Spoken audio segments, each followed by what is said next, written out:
A position opened up for Illinois Corn, and Uncle Art kind of gave me the little nudge to head that direction, and really enjoyed my time. It fell short, unfortunately, when another opportunity presented itself, but really truly enjoyed it, and met and networked with folks across the state. It was a great time on the board. Back in December of 22, it come out of the media that then Senator Barrickman had decided after the 102nd General Assembly finished that he was no longer going to start as our state senator for the 103rd.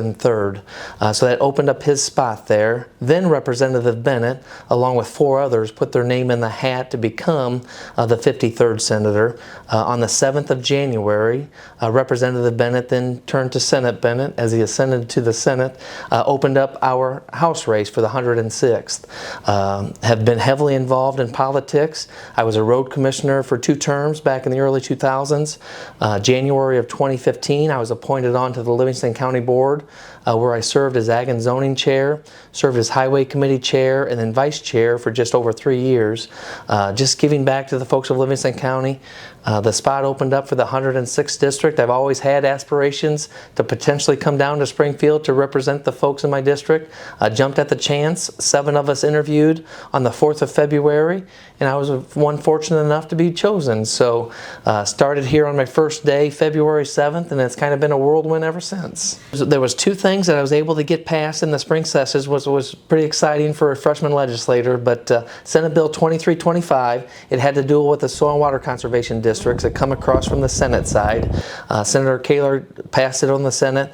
It come across to the House. I jumped at the opportunity. Also passed House resolution that declared September 17th to the 23rd Farm Safety Week, and the state of Illinois had the opportunity to do that. We know we're involved, and our lifestyle is extremely dangerous when it comes to agriculture, so we just wanted to shed a light there to the public to share our road and protect us, and kind of explain to them a little bit about the safety that we have to do day in and day out to provide food, fuel, and clothes for our folks. As a farmer and a small business owner, the estate tax is something extremely important that we need to look at and we need to revisit.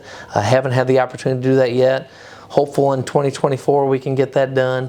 There's a number of things that we need to work on, but we need to actually reach across the aisle and find some common ground, and I think we can do it. We need a seat at the table. You know, the common analogy that everybody gets, that if we don't have a seat at the table, we're on the plate. So it's extremely important that our voices are heard.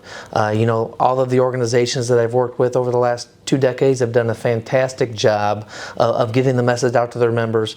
It's important for us as legislators to hear from the members.